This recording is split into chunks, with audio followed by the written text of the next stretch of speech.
Hello, everybody, and welcome to another episode of the Dicey D20. I'm Noah, your Dungeon Master, joined by our three fantabulous players. One more fantabulous than the rest, though. Big round of applause to our Bright Lord. Leveled up last game. Oh my god, I'm excited. Oh. Hold the applause. Before we start, maybe tell the people what you actually receive for leveling up, just so that they're aware of your abilities, and it's not like a surprise. Okay. When you say, I make my sword. Maybe they like surprises. Avada Kedavra. Oh god. Okay, well, starting at the second level, I got this attack. It's called Light Blows. So Light blows. Light blows. Yeah, light does blow. Dark Lords for life. So every strike gains an extra push from the brewing light within. You may now add half your proficiency bonus to the damage of all your successful melee attacks. That's awesome. So that's +1 every single time you roll damage for a melee attack. That's cool. All right. So before we begin, any questions, comments, or concerns from our players? Because our hour and a half begins now. I have many concerns. I also wrote a... Let's listen to Josh's concerns. What are your concerns, Josh? First off, I think I helped kill a guy yesterday. I didn't get any XP. Did you? Yeah. Remember the guy hit with a fireball? I'm sorry. It's a no-go. Yeah, it's a no-go. Final blow only, Josh. Yeah. Damn it, I haven't even heard about that. I just teased him a little bit. It's a little bit of foreplay. Do you get XP for foreplay, though? I think you do, yeah. I sure hope so. No.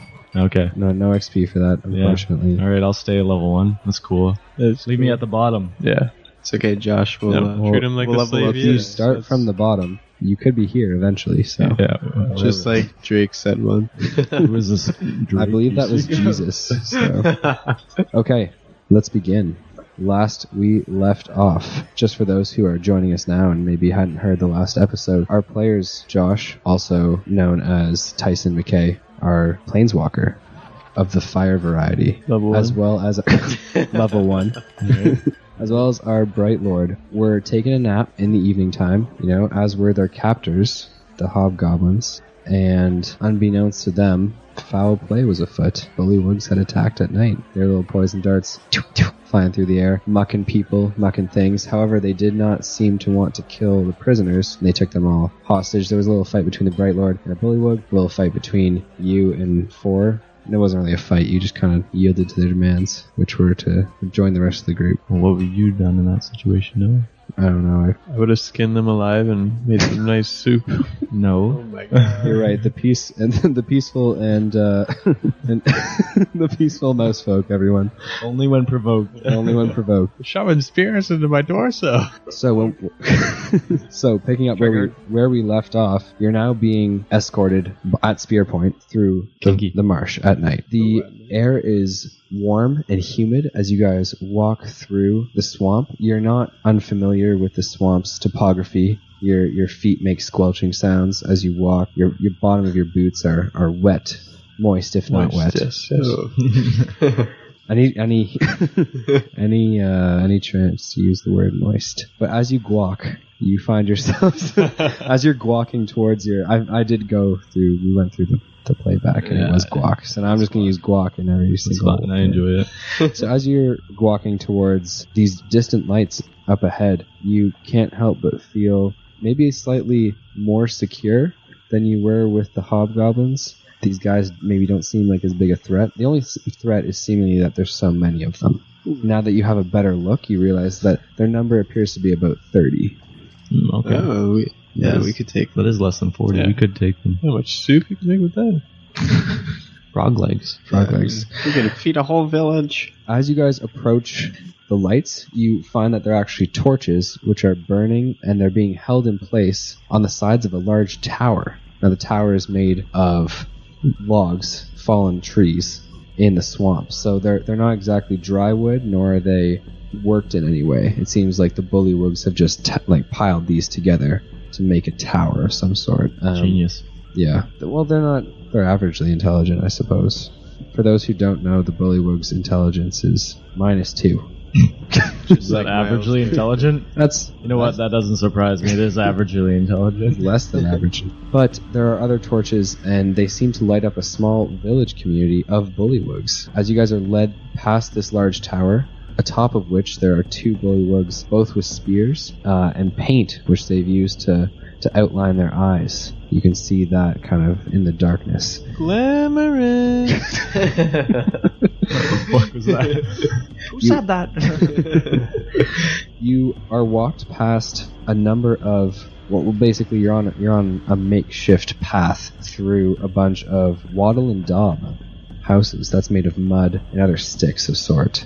Any chance to throw in my knowledge of archaeological material? Yeah, no, we know. Wattle and daub. Yeah. So Use you the walk DM. through.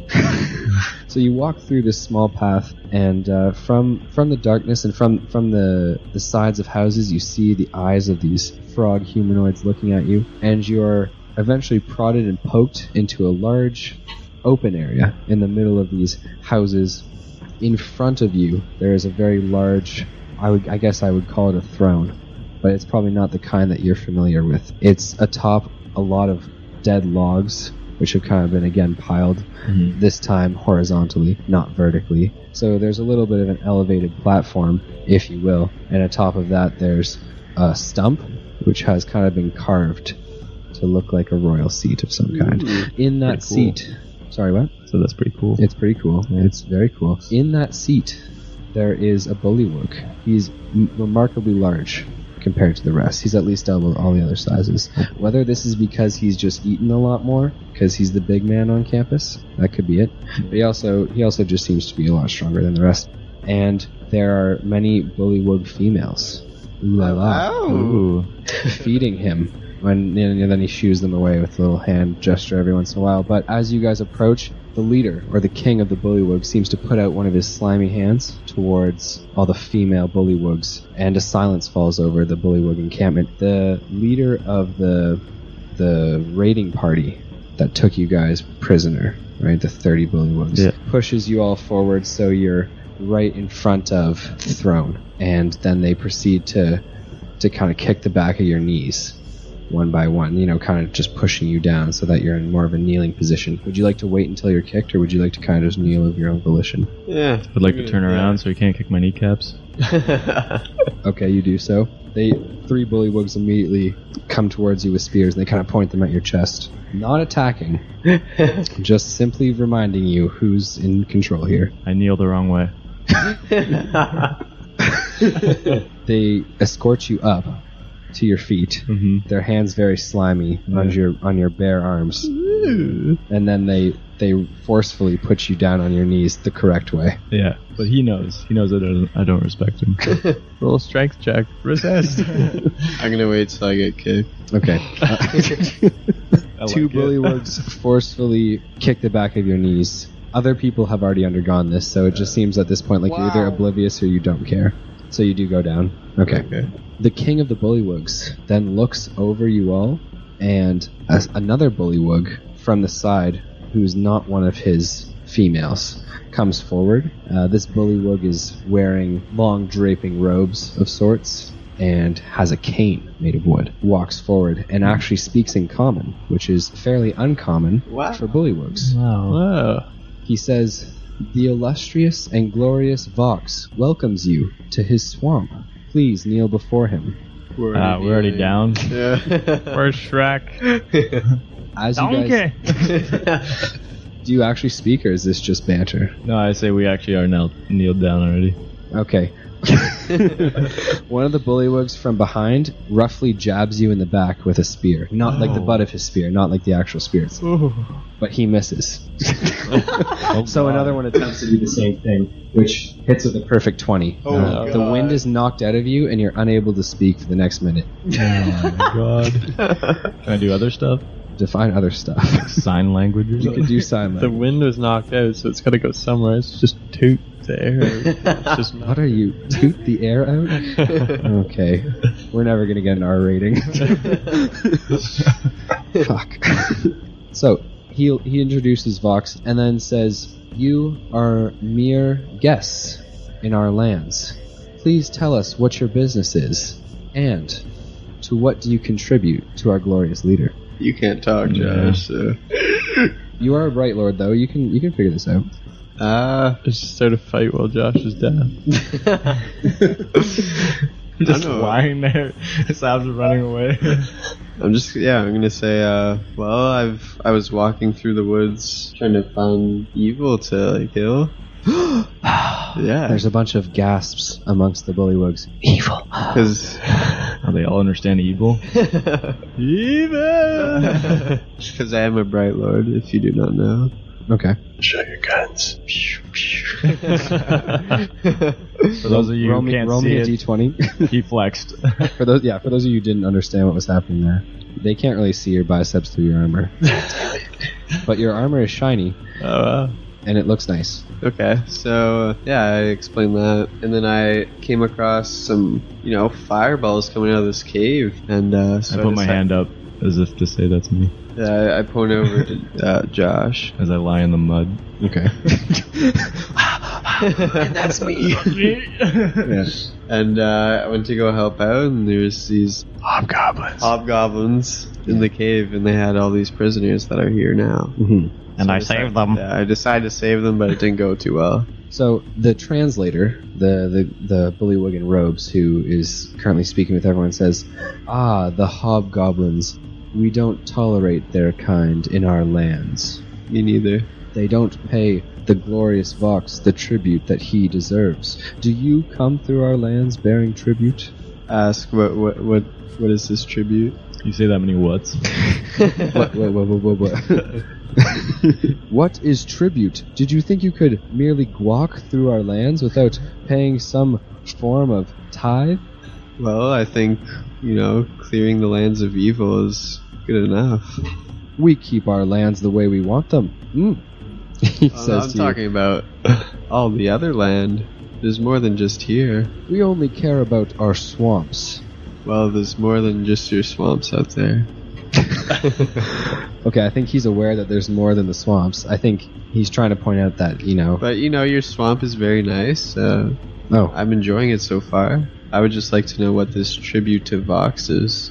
Okay, so as you say that, alright, the orator, the translator, snaps his froggy fingers, and two bullywugs come up from behind the throne, and they place a chest before the king's feet, and they open it. There's a lot of silver and gold pieces inside. A couple nice things like goblets, cash moolah. I'm not giving any gold.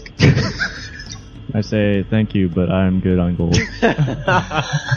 Once again, I don't know if it's been a minute, but if it has, let's see what happens. Another spear butt to the back, I think. 18. Oh boy. That's +1, so it's definitely a hit. I don't deserve this. This time you take only 2 damage.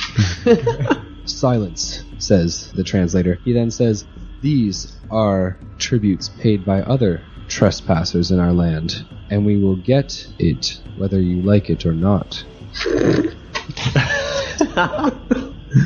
So you're asking for money, I'm assuming? Treasure, items of wealth. Do notice the king's crown, jeweled with emeralds and sapphires. Notice his scepter. And the king seems to know the word scepter because he points to the scepter. Vox doesn't seem super smart, but he's definitely very showboaty. And he shows a scepter which is made of silver. Is there a stick nearby? On the ground? Yes. Roll me a perception check. 18 plus 5. You see a stick that's about, 14 inches. Please don't throw it at him. It's not super, it is what it is. Really cute. It's just over a foot long. Can I pass it to Rogar? I'm not gonna accept it. Very good. No! I don't know. I feel like I'm gonna be the one getting all the consequences if I take the stick. Steffi just wants you to offer the stick as treasure. So, Make it glow. Whoa. Do it. Kind of scared though to see what he's gonna do. What, they're gonna beat you with freaking... Josh just took 2 damage. I'm not about getting my health low. Worst comes to worst, they just hit me again. Here, how about I glow it for you, then you hand it in. Okay. Okay. I use my light cantrip on the stick and give it to Josh. What color do you want it? I want it gold. Okay, gold. so there's a golden light coming off of just over a foot long stick. Yeah. Now in the mud. What would you like to do? I would like to grab it. Okay. Brush off the mud. You do so. The bullywug behind you looks concerned, at the very least. You can't see it because you're obviously focusing on your stick, but he's about to hit you again. I put my hands up with the stick in my hand, Okay. but like non-threatening. Okay. I say, I have a tribute for you. I love it. What could be better than tricking your captors? How long does this glowing light last? An hour, I think. Oh, good. This is gonna be fantastic. It's an hour. Vox says, "And what have you brought for tribute, oh sarcastic one?" He knows my name. It's a golden stick. A golden stick. Golden stick, very rare. Roll me a deception check. It is very rare. It's the second lie you've told, but it's the first one I'm going to roll for. That's 12. Bring it here, Vox says, and he points to the bullywug behind you, who grabs the stick out of your hand and waddles forth and hands it to Vox, hands it up to Vox, who's up on the platform. Vox then inspects it and does an investigation check on it. He rolls an 18. However, his intelligence is -2, so it's 16. He's fairly certain it's Rolled a stick. a 17. I got 17. Yeah, no, he's investigating the stick, though. He's not. Oh, I see. Yeah, he's not checking to see whether you're lying. Oh, I see. He's just checking out the stick. Gotcha. Even with the 18 -2, he's fairly certain it's a stick. But it does glow, and he says, "Strange, it appears to be a stick." And then he snaps it in half. Uh-huh. Let's just roll a strength check to see if he does so. I hope it's a 1. 11 plus 1. He does break the stick. I It's say, still- my, what kind of power you have? Roll me flattery. 15. He seems flattered. But he says, This is no magical item. I definitely thought it was. Where did you find this?" he says. In a cave. Deception check. I'm not even going to wait for the end of that stupid sentence. Should you not pay the correct tribute to Vox, you will be kept indefinitely. Kept where? Roll me a d20, plus your charisma. So 14. The translator points, and to the left, or the opposite side of this open area that you're in, on the other side of the podium and the throne, there is a large cage made of wood. It looks like it's well over 40 feet long. Made of wood. Those fools. They are. Just cast fire on it. The wood's fairly damp, so I mean, I wouldn't say it's flammable. I have lots of fire. Okay, well, we'll see where that leads us. Planeswalker Inside, you can see the eyes of human beings, as well as the glowing green and yellow eyes of creatures which you haven't encountered before. The captors! Alligator people. I'm gonna talk to the translator. Okay, what would you like to say?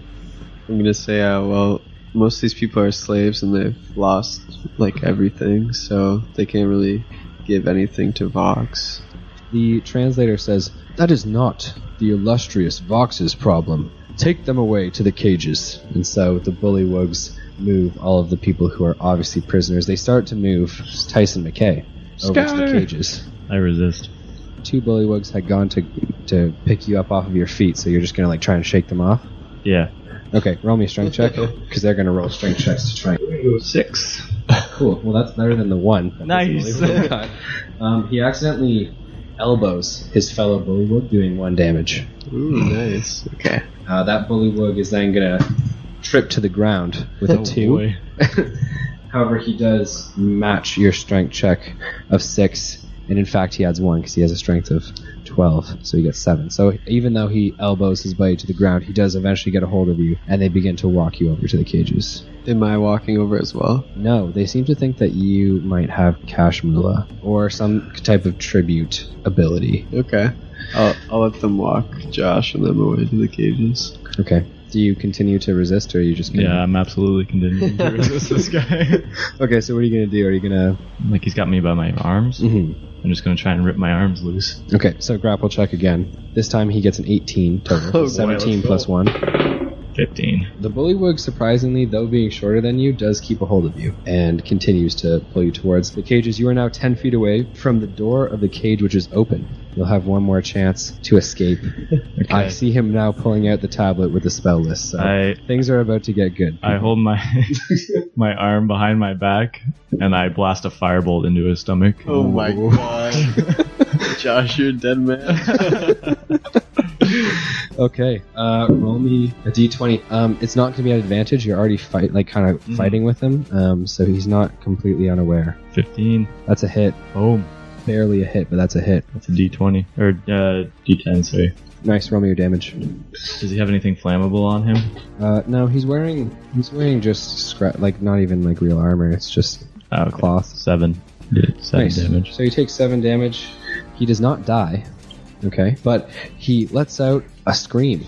Can I break free? A frog scream. Is that a frog scream? I don't know. It's. Can I break free? Well, he's. Yeah, no, he absolutely lets go of you and he begins to bat like the flames on his chest, and then he's pointing to you, and 3 other bullywugs quickly rush you. And Run. They point their spears at your neck. No, like they're right. You have to understand that like you're right in front of the cage. The cage is here. Yeah. Right? There's 30 bullywugs that took you guys in, so it's not like there's any place that doesn't have a bullywug. Okay. You could maybe try and dart around the cage, but you'd have to get past 2 of their slippery hands. Ooh. Yeah, I want to try that. Okay, so you immediately dart to the right, try and get around the cages. One bullywug attempts to grab you, so he's going to grapple check you, and you're going to try and slip away. Roll me a dexterity saving throw.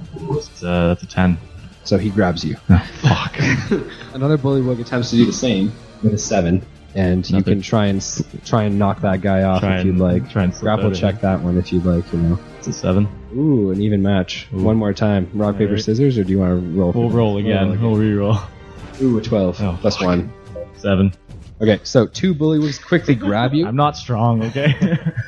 And the bullywug who got shot in the chest grabs a knife and puts it at your throat. He's about to slide it across when the king stands up and lets out this like long croak, like a bullfrog type of croak. Good, because that guy was going to die pretty soon. The translator says, "Stop what you're doing." Can't really do anything. I'm held up here. Okay, so he says, "Bring that one back." And the bullywugs very carefully shuffle you back to in front of the king. They put you down on your knees again unless you'd like to resist that. You know what? We'll just go with it. I won't resist this time. So he says, the translator says, "You may not have tribute, but your power is certainly of use to us if you want your freedom back." My power?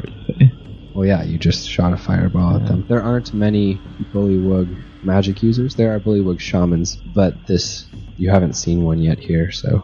The translator, whose name is actually Gax, Gax looks back to you, our Bright Lord, and says, "And of you, you have no tribute to offer? Your armor is certainly shiny." Look, there's no way I'm giving up that armor. It's all that I've got on me.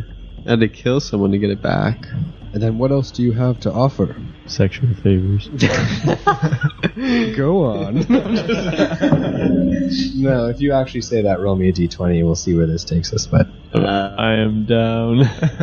Look, usually a hand job is rough, but these guys have pretty slimy fingers. You could. It's not the worst creature to get a rough handy from. Although you'd be the one giving the rough handies. Oh, God. Anyways. Yeah, share some brightness onto them. What do you have to offer? He asked you what you had to offer, so. Well, I have some gold, but I would like to keep that for myself. This is not up to you, traveler. You have only half of what you have. And he says, "We require a minimum of 100 gold pieces." God. Fuck, here's your 100 gold. Set me free. You do pay 100 gold? Okay, so you lift up your coin purse, drop out 100 gold. You have 160 gold. Holy fuck. Even no more, come on. I have 5. Yeah, you could never pay the... No, absolutely not. Okay, so you drop it out on the ground, or do you drop it out on the... Make them work for it. I'll push the guys out of the way and use your gold. Like, do you give them the whole coin purse, or are you, like, dumping out 100 gold onto the... Just 100. Yeah, so you're dumping it out onto, like, the throne platform. Sure. Okay. Do it on the ground. So, the bullywugs immediately retract their spears and, put the butts of the spears to the ground, so they're standing upright. And Gax looks to Box, the king, who then gives, like, a nod. He nods at it. And then says, "You are now a free citizen in our lands." Must be nice. I yell that in the background. I'm gonna yell, "What does this grant me?" He says, "Vox would like to throw a feast in his own honor. Well, of course. You are welcome to attend, but please make use of our guest quarters. I will attend this dinner. It's now morning time, like it's early hours of the morning, so you're more than welcome to use the guest quarters, but please refrain from leaving the town for the rest of the day. As you say. The bullywugs then dissipate, and Vox returns to what looks like a very large hut, which is behind his throne room. And Josh, you are returned to the What? the cage. What the fuck? He seems to not have, now that this whole debacle has taken place, he seems to be not interested in whatever powers, at least for now. You didn't get to fight back this time? Would you like to? Yeah, I would absolutely like to. Oh my gosh. Okay, what would you like to do, Josh? They're picking you up off the ground and they're walking you to the cage. Oh, I'm gonna ask the I planeswalk. Everyone, the Planeswalker class, as we saw in the first episode when you became super angry, that was kind of involuntary, but now you're actually I just doing want to get out of the there. Planeswalking ability. Do you have that at the very first level? I hope so. Okay, so you do have the ability to do it. Yeah, so I'm just going to concentrate a minute Okay, and just planeswalk out of there. so you're not going to fight them on the way to the cages. No. Fuck them. They take you to the cage, lock it with what looks like a pretty secure iron lock. Where's the old man when you need him? Just shake the lock and it just opens. That was probably one of the funniest. That was a good one. Yeah. Okay, so you've been concentrating for a minute and disappear, I'm assuming? Yeah. Into a plane of a different plane of existence. I don't know which plane. You're just going. Yeah. As you disappear, every other person in the cage seems very worried, but I mean, you're not there to see it because you're heading off to that very nice accommodations, the nice accommodations that you have, and you're just amongst other prisoners. I'm in hell. And that's where we're going to leave off for you guys. But you gain 100 experience points. Our Bright Lord gains 100 experience points for paying tribute. And you gain 50 experience points for 3 times a cage. Motherfucker. Have you leveled I up still have not leveled up yet. It's a plot line, man. I'm giving you experience points for being on the ride. How many do you have now? Wow, that would be 250. So close. Oh, dear me. We're going to pick it up, though, with Fievel Mazenthroff. I am rare to go. Fantastic. So, last we left off, for those people who maybe missed the last episode, or just want a quick recap, Fievel Mazenthroff was walking through the marshes. He then came across a figure in a hood. Turns out that she is a female lizard folk of a tribe who has been suffering of scale rot, but also onslaught from the bullywugs, who use their overwhelming numbers to kind of take out the superior fighters of the lizard folk tribe. They've lost a bunch of their fighters to the bullywugs, and they've been captured, and they're now being kept there. You were given a proposition by Arta, the lizard folk female that you met, and her grandfather, a lizard folk male who's fairly old. You weren't given his name, nor did you ask. That's okay. It's now the early hours of the morning, and whether you would like to sleep or not, he did give you permission to gather what you need from the small community of lizard folk, and or you can explore for the day, but you are now outside that grandfather's, or like he's kind of the big chief around campus. You're outside of his quarters, and Arta stands beside you. The morning sun is filtering through the mangroves, and you hear the song of birds in the distance. Mangrove birds. Not quite sure what they are, but it's pleasant to your little mouse ears. And Arta seems to, breathe a breath of calm. A nice sigh. She goes, ah. It's a nice, beautiful morning, isn't it, Fievel? I take a deep breath. Smells like a swamp. Just like home. I call upon my toad. Your toad is off in the distance. He's currently hunting large dragonflies, which live in the swamp. My brothers. You're a dragonborn, not a dragonfly. Well, telepathically, I tell him to meet back within an hour. How far away does that telepathy work? Is it 100 feet or 200 feet? 100 feet. Okay. 100 feet, I can know his exact location, but I always know what direction he's in. Okay, you know what direction he's in? He's to the south, deeper into the mangroves, but he's further away than 100 feet from you. Okay. So He'll be back. he'll be around. He loves you. Yeah, love is a strong word, but he does like you. Arta says, so what are your plans for the day? She kind of takes a stretch, she's been out all night hunting.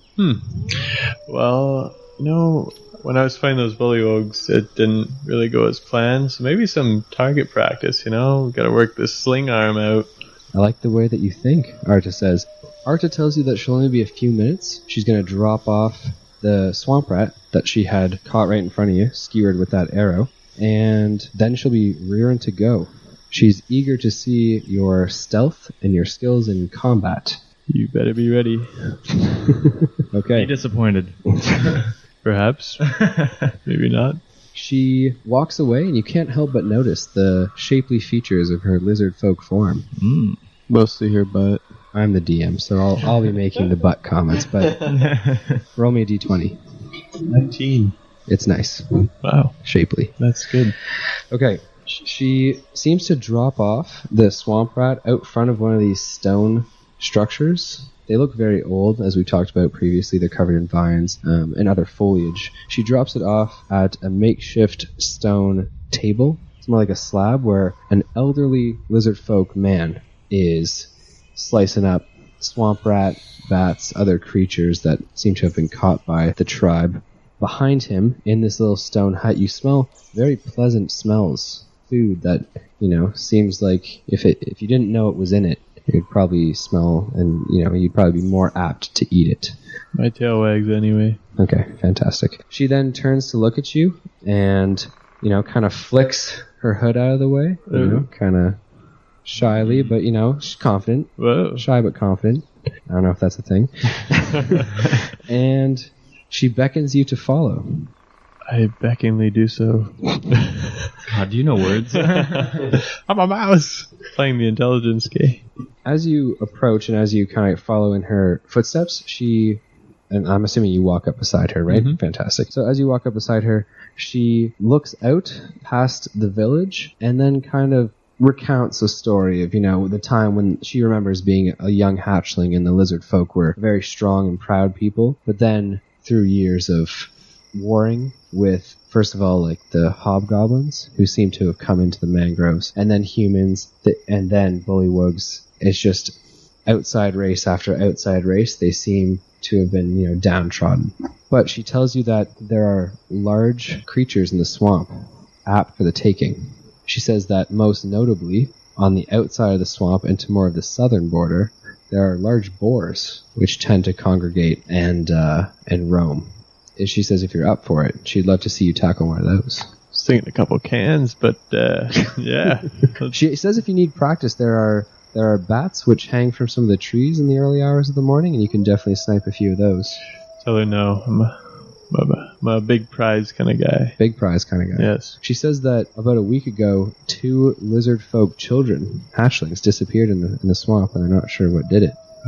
She says they left behind no trace of them, and that this could probably be a large beast of some sort. She can take you to where they were last seen if you're interested in hunting that down. Yes, let's do so. Okay, fantastic.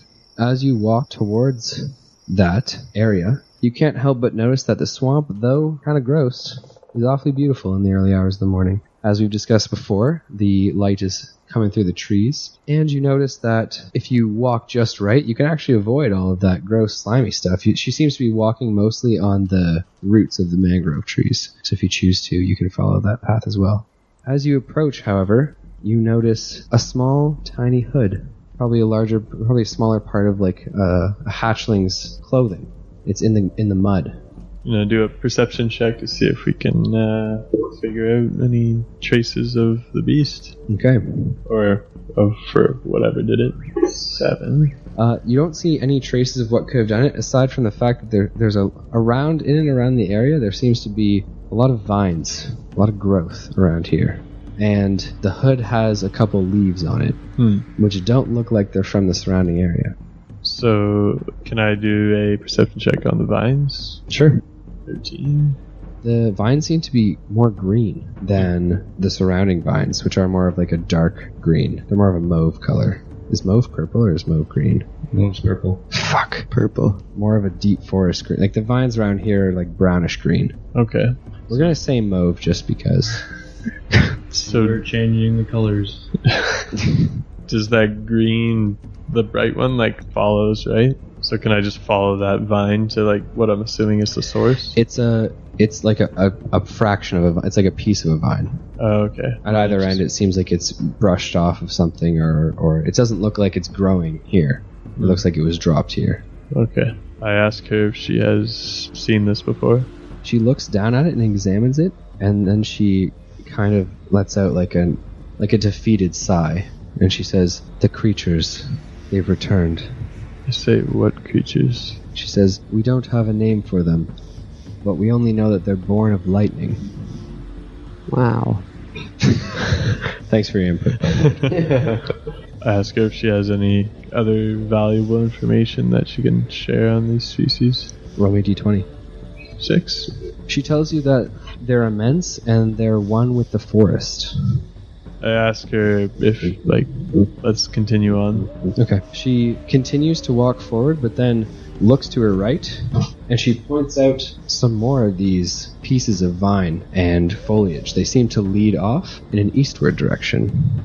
Okay. I say, after you, my lady. So she nods at you and kind of smiles, and then continues eastward. Now, she follows this path of foliage for a ways. She, however, loses it in the swamp, and she says, I don't see where it went. Do you? Let me take a gander, my dear. 13. You do see a few pieces that head more in a southward direction. You kind of backtrack a few steps, and you see what she missed. Okay. I tell her it's easier because I'm closer to the ground. Take no offense. Nice. She laughs at that. Oh. She then her hand brushes up against the back of your ear and scratches it a little bit as she walks past you. I thump her. My foot just starts scratching myself. She's got the sweet spot. She knows me. Fantastic. God, you need a girlfriend. Any girls listening? After that fantastic encounter, which has your heart beating a little bit quicker, she quickly puts a hand back and stops you in your tracks. And then she makes motions to her lips to be silent, and then she points forward. I'm too distracted, and I do this and look at her. You shush her as well. Yes. You don't want to look at what's going on. I will look. Okay. That was just a quick, little...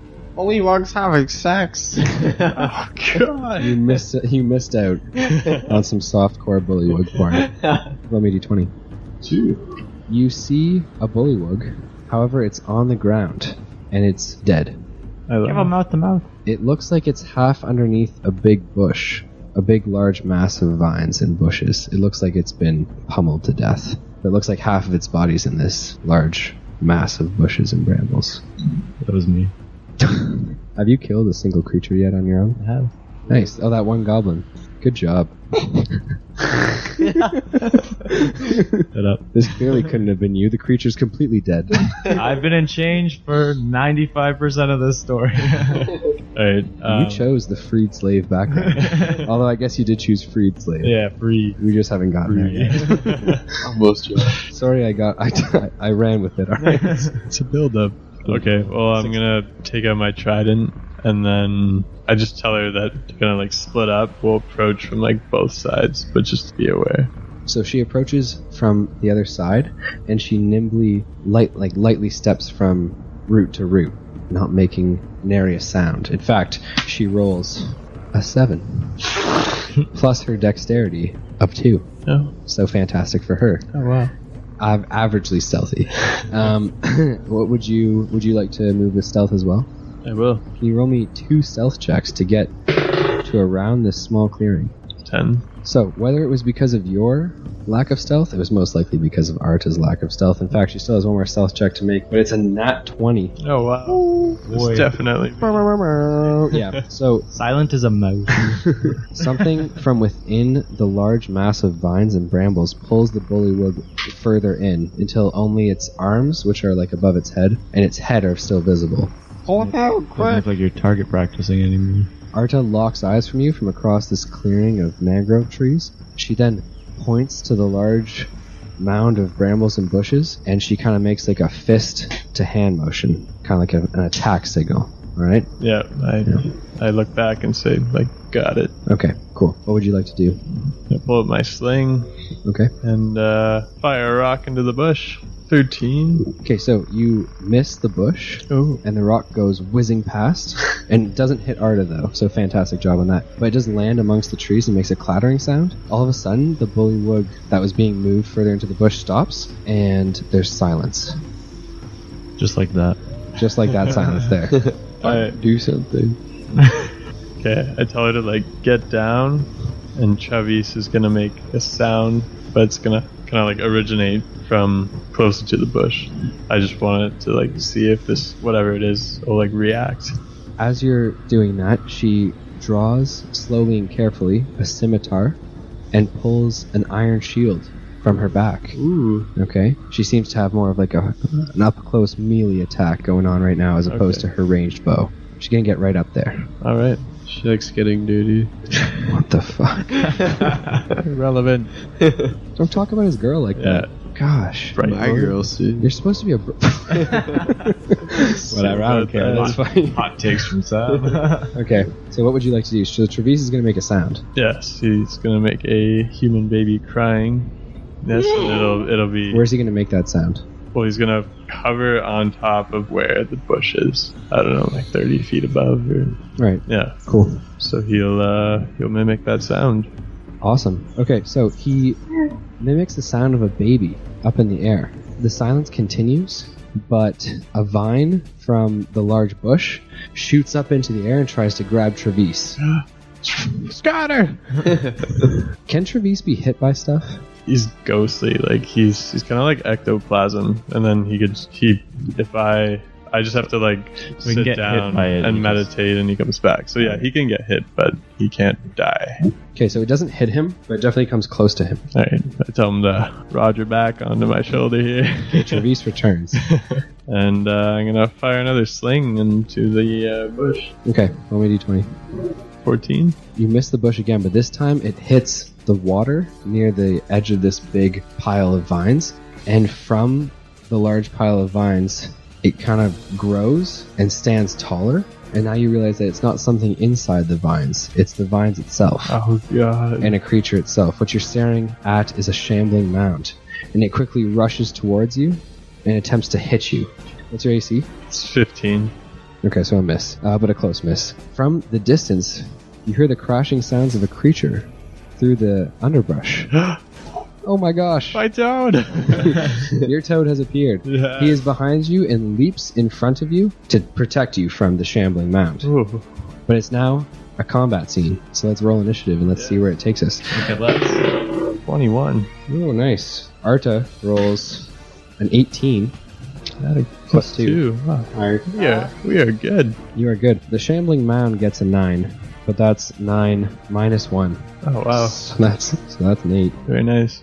Does your toad get the same initiative as you He do? does. Fantastic. All right, so first up is you and your toad. Okay. And Travis, but he can't attack. So I'm gonna explain this little like evolution thing for the fans out there. So Oh, yeah. Okay. because of my level up, the toad does get evolution points, which like by means just gives it boosts. For level 2, I get 5 points, and then there's a whole like chart from what I could pick from. Mhm. For the level 2 stage, the stuff that I decided on was I'm going to give him a boost that'll duplicate its head. So now the toad is now going to have 2 heads. So he has 2 heads. Yes. That's a double-headed toad. Oh dear. That's legitness. He's also going to get improved natural armor, which just boosts his AC by 2. Okay. And he also gets energy attacks on top of his normal attacks. So it'll just add fire, electrical, acid damage on top of, like, if he hits. Jesus. Yeah, it's 2d4. I feel like I should have read these Isn't homebrew this a classes little more OP carefully. for level 2? But I have to pick these, like, Yeah, I feel like. Well, the one thing I'm going to ask is for the double head. Does he get 2 attacks? yeah. Okay. Because he I don't know he how technically I has feel 2 about times. this. We're gonna. Like, I just get +1 damage, that's it. +1 damage is pretty OP though. Weapons that do +1 damage are fairly I just expensive. learned languages. No one. And I haven't got there yet. Yeah, no, I'm okay with it. Because there's other stuff I could pick from. If it's canon, as far as if it's homebrew canon, then I'm gonna allow it. So you can do you first or your toad first. It's up to you. Okay, so first off, I'm gonna give us both. So there's this thing in level 2 that gets spell sharing. So whatever I cast on myself, he also gets. Cool. So I'm gonna use the jump ability as I used in episode 1. Yep. So I'm gonna use that on myself, and the toad is also gonna gain that, and I am going to ride him. Cool. Or so you mount, some would say. Fantastic. So you hop on top of the toad, and you give yourselves both the jump ability. His jump's going to be increased, I believe, to 60 feet. Yes. Your jump's going to be increased to 20 feet. Or is it? I don't even know if I could jump that high. Okay, yeah. Probably around like 15 or something like 15 that. feet. Yeah, cool. Well, I mean, you can probably jump, 5 feet? We're going to go 10. Okay. Jump 10 feet. What's also important to recognize, just for a moment, is what kind of riding style are you choosing? Because for our listeners, combat on top of a mount depends. So you can either, for you it's different, right? Because you guys are telepathically linked. Okay? Mm-hmm. But you're not going to be able to tell him where to go if you choose to control him. Like, if you choose to control him, you can tell him where to go. Yeah. If you choose to let him jump around and do his own thing, you can also attack at the same time. Yeah, so I'll do the second option. Cool. So he's going to jump around, kind of listening to your telepathic commands. You've imbued yourselves with jump. What's the giant toad going to do? Just gonna double attack. Nice. Roll me 2d20s. Alright. 6. So it's a miss. 4. Also a miss. Double attack. 0 hits. It's now moving over to Arda, who's going to rush forward and slash through the vines with her scimitar, doing she kind of slides along the ground and slices horizontally. But she misses. Thankfully, she gets 2 attacks with her scimitar. Oh, wow. But she misses that attack as well. You guys are doing fantastically so far. That was a 7 and a 4, ladies and gentlemen. Jesus. The Shambling Mound is not having it, though. Oh. He attacks Arta once and attacks you, your giant toad, the second time. So the Arta attack, he rolls an 11, and that is plus... Yeah, that's a hit. So he's going to do... First hit of the night. 2d8 damage. She takes 9 damage total, alright? That's hefty. I'm not impressed. Begin to be impressed. He then attacks your giant toad, and that's a hit as well, doing 2d8 damage. Is 9 plus 4. Ooh. Wow. Yeah. Toady, no. What's his name, by the way? I've yet to muster up You a name. said the next time. The next time. Maybe after this battle, when you kind of get a feeling for... Yes, I don't want to rush my companion's name. He's gonna die before you name him. Good. What the? Okay, it's now back up to the top with you and your toad. Fievel, Alright. what would you like to do? Yeah, I'm just gonna rocket him with my sling. Okay, 19. that's a hit. Wow. 5 damage. Nice. The shambling mound, a rock penetrates through and it lets out like a grumbling sound, but it does not seem to be fazed very much by this small stone attack. What does your giant toad do? Oh, double bite. Nice. On your way. Roll me 2d20s. 11. No. That's 7. So he misses as well. Okay. Arta's going to get her 2 attacks with her scimitar. She's going to hit once, and she's going to hit twice, ladies and gentlemen. Oh, boy. I love her. Do you say that out loud? Yes. She's really focused on combat right now, but she kind of smiles in your direction. She does a total of, oh my gosh, just 14 damage. Jeez. I applaud. Great job, Arta. Okay, the shambling mound attacks your toad again. It seems to think that he's the only one who's his size. He's kind of worried about that. But he misses the first attack with a 2, but he hits the second attack with a 14, which is 11. Ooh. Your toad has so far taken 24 damage. Oh How god. do you feel about that? You know, Name him 24. It's got high HP. You should name him 24. What's the main character from 24? You should name him that anyways. Yeah. Alright, next up is yourself and your toad. Oh, more rocks coming your way, baby. Okay, so you're slinging again. Definitely not your highest powered attack. New plan. New plan. Not gonna sling. No. Is it based on what I said there? No. I'm supposed to not influence gameplay. No, but I feel like I do. You encouraged a new idea. Fantastic. But I didn't follow through with my first one, so it was still up in the air. Okay. Alright, I am telepathically going to tell my toad to jump. Okay. As he jumps, I'm going to hop on to this mass of vines, Jesus. Okay. And what are you gonna do? aiming for like the head area, and then I guess I just have to like hold on for one action because I can't really do anything else, but I will ready my trident for the next turn. Would you like to maybe ready your trident now and then do the jump thing? True. That is might be smarter. Yes. Okay. Correct. I just think hopping on top of a shambling mound of vines. Let him do it. Never mind. You said it. It's happening. Okay. This is something I say. All right. So you ready your trident. The toad's obviously going to attack with its 2 heads. Roll me 2 d20s for that. His name's Jack Bauer, by the way. Boy. Your one. That's a 1 for everyone listening at home. Your one toad bites the other toad's head. Oh wow. Stop fighting. And you said it was OP, Bright Lord. It is OP. Okay. So roll the damage for. It's a 1d10. 8. So he does 8 damage to himself. But he's not going to take the poison damage. I'm pretty sure toads are resistant to poison damage. I could be wrong. So that means he's at 32. Don't know if that bothers you or not. It does. How much health does he have? 7. Left? Also, Yes. Yeah. Oh dear. also the main character from 24 is Jack Bauer. Call him. Something to think about. Yeah. But maybe one head's Jack, one head's Bauer. Ooh. Oh. Together they're Jack Bauer. Something to think about if the toad actually lives through this. His name, yeah. Next up is Arta. Arta's going to slash again with her scimitar twice. She seems to be very good at that. Her scimitar breaks, though. Possibly against the stone that you threw in there. Who knows? But it chips into her scimitar, and she drops the hilt. She quickly dashes backwards. The shambling mound is going to try and lash out a vine to quickly get her, but that's a miss. So good for her. And on her next turn, she's going to take out her bow. So that's kind of like her game plan. She now has no other... She's not going to start attacking with her small knife. That doesn't seem to be a good idea. The shambling mound, however, is going to follow her and attack her twice. That's a hit on the first one and a miss on the second one. He deals a whopping 4 plus 4 is 8 plus 4 is 12 damage. Woo! Arta's still alive. What is this thing? Believe it or not. A shambling mound. Would you like to try and recall with your memory? I will. Okay. Well, I mean, I won't make you take an action for it. Yep. But it's just interesting for our listeners to know too. You'd probably be aware of them because you were from a swamp-like region. A shambling mound, sometimes called a shambler, trudges ponderously. Ponderously? Oh, well, okay. In a pond. 5e, folks, through black swamps, dismal marshes, and rainforests, consuming any organism matter in its path. The rotting heap of animated vegetation looms up half again as tall as a human, tampering into a faceless head at its top. It kind of consumes anything that's organic. And it's not inherently evil, but it's definitely not good. But you're definitely aware of these creatures' existence. They're kind of born of lightning. Yeah. It's pretty dope. Yeah, that's cool. Yeah. Alright.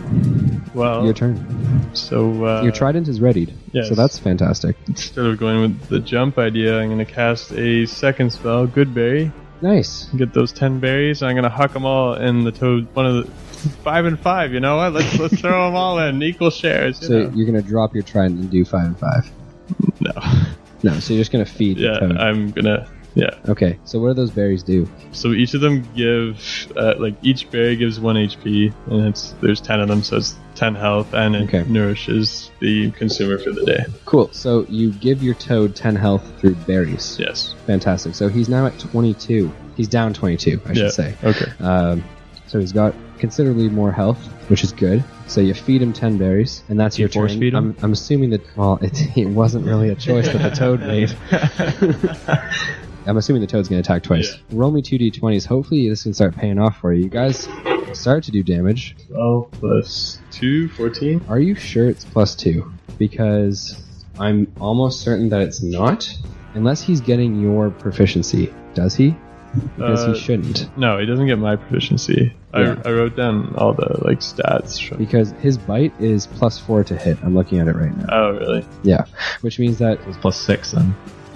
No, because in the monster manual, if it says plus 4 to hit, he gets plus 4 to hit. I see, okay. Yeah, it's like plus 2 for his strength, plus 2 for his proficiency. I So probably just missed that then. if the target is grappled, it can try and escape until the grapple ends. If the target is restrained, the toad can't bite another target.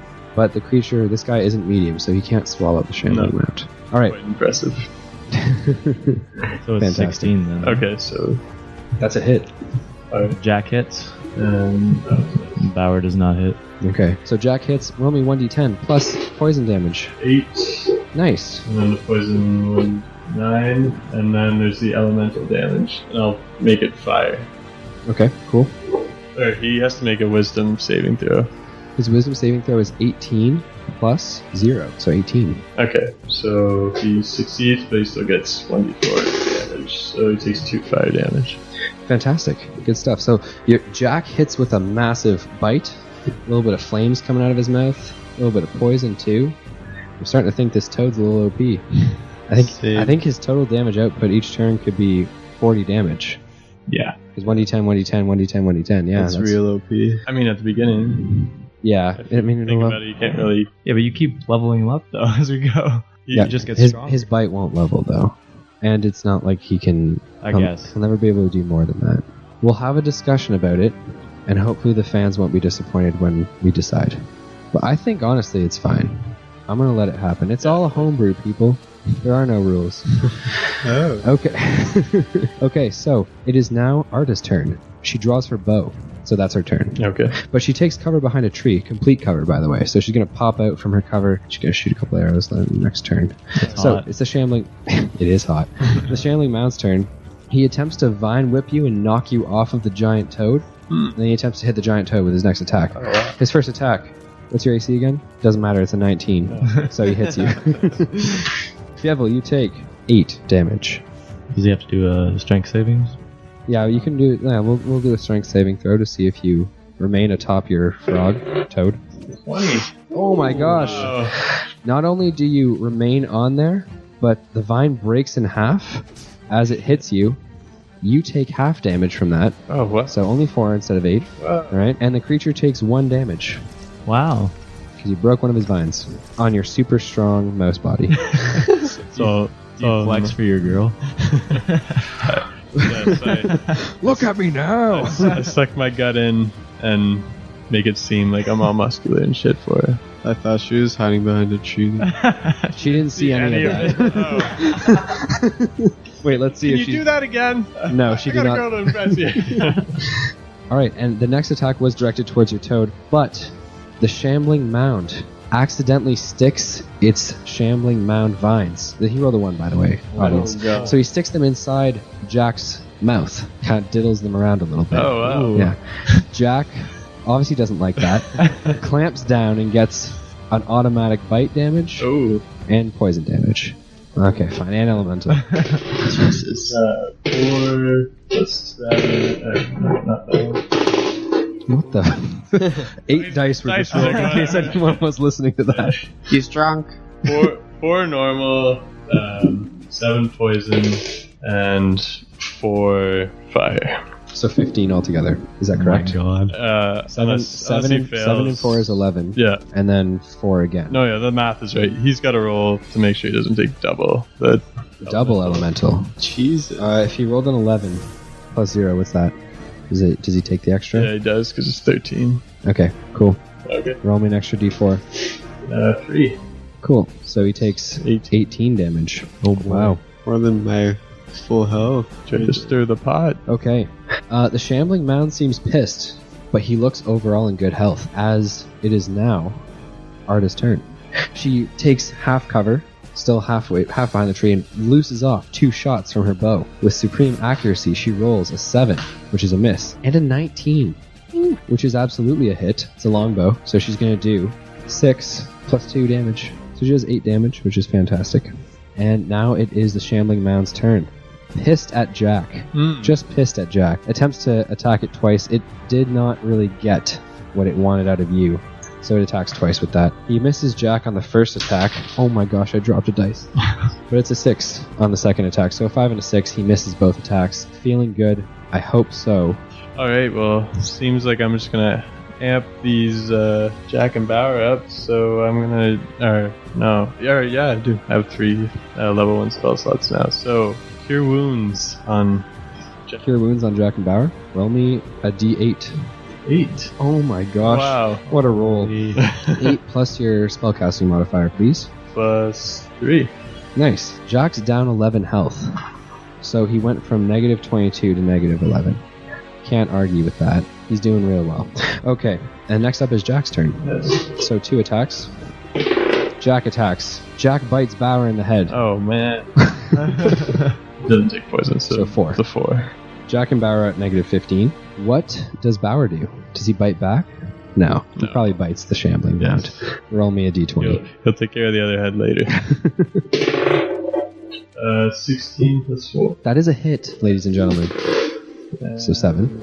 Then he's got to roll his wisdom. Fantastic. He rolls a 4. Okay, taking double. So 11 damage. Yep. The shambling mound is very upset, but it's Arda's turn, so she is at half cover, looses off 2 more arrows, a 19 and a 3. So the 19 absolutely hits. We roll our 1d8, she gets 6, so it's another 8 damage total. Nice. She's doing well. Josh, why can't we roll like this? Okay, it then rushes over to Arta, and its mass kind of like squeezes itself between the mangrove trees, and then engulfs her. So the shambling mound can engulf a creature that is medium or smaller, and it has to grapple it. So it's going to attempt to grapple her and then engulf her, okay? It rolls a 14 plus, and I 4 on its strength, so 18. Arta's got to beat that 18, or she's going to become engulfed. She becomes engulfed. She rolled a 7.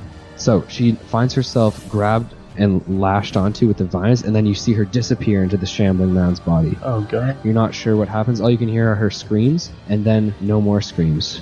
Bye-bye. Kill this thing! Okay, so it's now your turn. What would you like to do? Do I get advantage on this because it disengaged from me? You can get an opportunity attack. Oh, yes. I should have said that. As it ran away from you should have gotten opportunity just attacks. Just me or all 3 of us? All 3 of you. Oh, wow. Holy God. This thing's dead. Is it though? 15, 9. Okay, so you stab it with a trident on its way past you. Roll me your damage.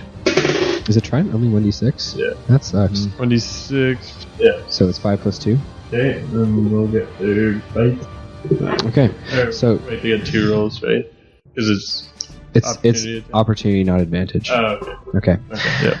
For those of you who don't know, advantage is where you have an advantage on your target, so you get to attack twice, or you roll twice and you take the higher roll, but you don't have advantage. You stab it on its way over, it then grabs Arda, she is engulfed, and now we're back up to your turn again. Alright, you're gonna have to, it's now 20 feet away from you. Okay, well, I'll get my Jack and Bauer to hop 10 feet, and then I'll dismount.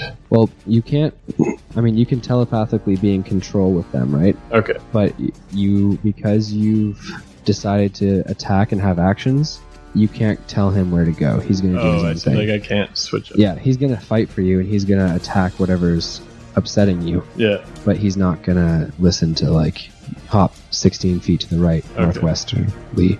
He's not. I don't think he'd listen to that anyway. He's a pretty smart toad. He's got 2 heads, double brain. Wow. That doesn't mean smart very well. Yeah, Ettins are pretty fucking stupid. They've got 2 brains. Okay, what would you like to do? Take your time. How tall is it? How tall is it? It's a large creature. So it stands as tall as Jack Bauer. Yeah. Not when he hops. How many hops away? No, I said not when he hops. Oh, okay. Yeah, not when he hops, no. That would be a 60-foot tall shambling mound. So I'm thinking Jack and Bauer are going to hop up their full height and then slam down on this mound. Okay. And then as they do so, I'm going to dismount onto it. Okay. Jabbing in my trident. I'm not sure that the slam down is going to do as much damage as you think it's going to do. No, I'm not. It's just a way to get there. You're right, because your friend just got engulfed in a shambling mound, and the best thing you can do is think of maybe dropping a 900-pound toad on it. You're right, break her body inside there. Love where it's going. Continue, please. Break her body. Oh, God. Well, you're jumping on top of the shambling mound. So, can you give me a form that it's in? Yeah, it's kind of, imagine a large spherical ball. But it's not perfectly spherical, obviously, right? It's made of vines and leaves. I thought it had arms and No, it did have a head that was kind of protruding amongst everything else. But now that it's engulfed it, the head's kind of withdrawn. Okay. All right. With that information, I'll do the hop 10 feet, and then I think I'm just gonna have to switch back to my ranged weapon. Okay. So that'll be me, and then they'll have their attacks. Okay, cool. Go ahead. All right. Roll me a d20 for your sling. Well, you're gonna have to switch back first. Yeah, I switched. So it's for their attack. Okay, so Jack and Bauer are gonna leap forward close enough to attack, so they're within 5 feet actually, because they're just gonna continue to relentlessly attack. Roll me their d20s. 13 plus 4. That's a hit. Plus 7 plus 4. It's a miss. Fuck, Bauer, you don't do anything. Bauer hasn't hit once. To be fair, he keeps on getting bitten by Jack. True. 18. Wisdom. Yep, wisdom saving throw. A 17. Okay. So he only takes 1. You got that. And 2 fire damage. Okay, so the total on that. 20. Oh, dear me. Oh boy.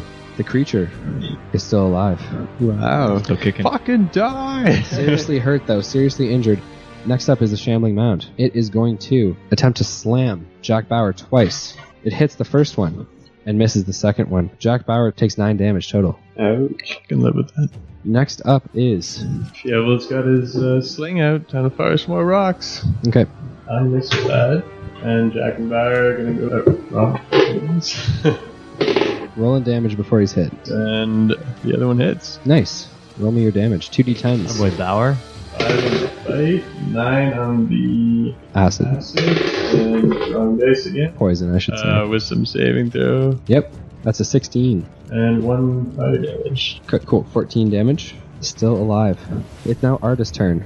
She attempts to break free from inside the Shambling Man. You hear gasps, Okay. but it sounds like she can't breathe. She does not break free. In fact, Oh boy. you hear the crunching and cracking of bones from inside. Oh god. She rolled a 1, ladies and gentlemen. So what happens?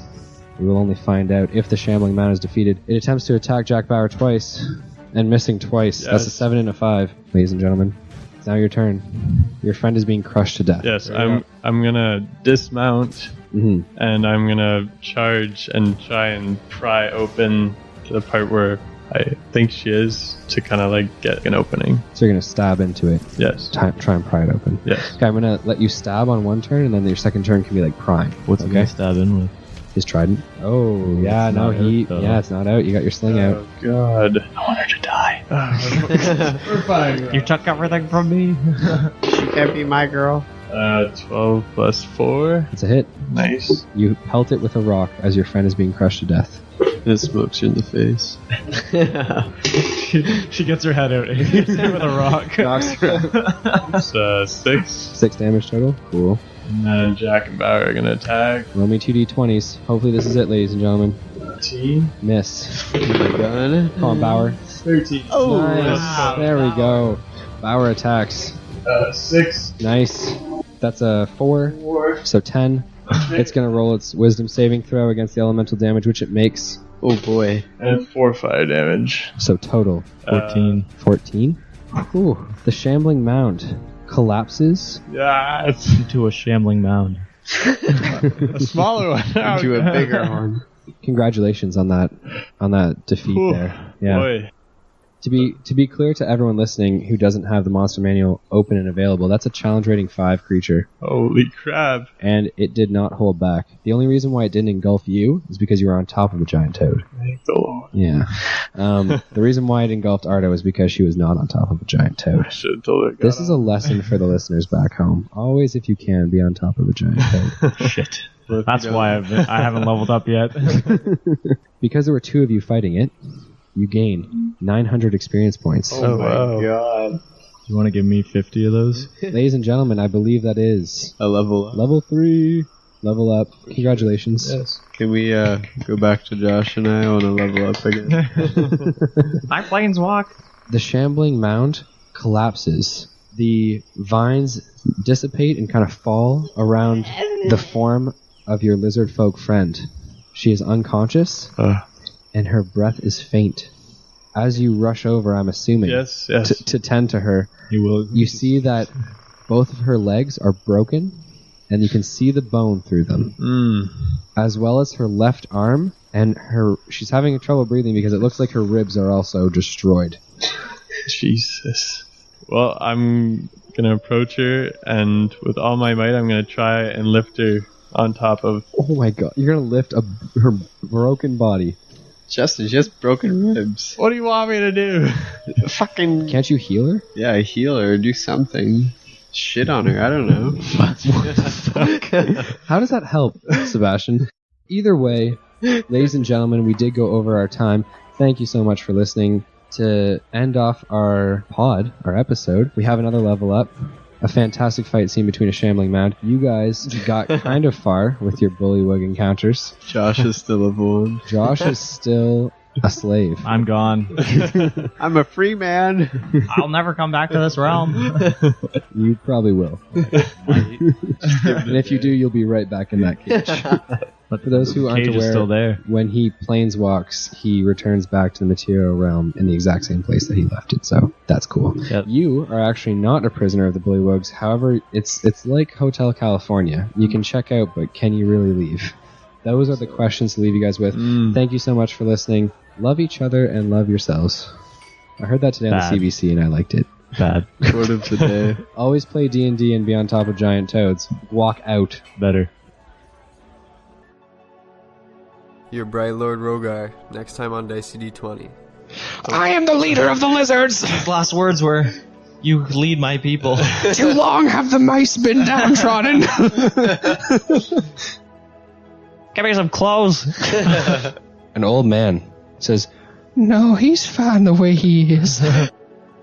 I can't bear any more loss, Fievel. Kill him. So you don't have to.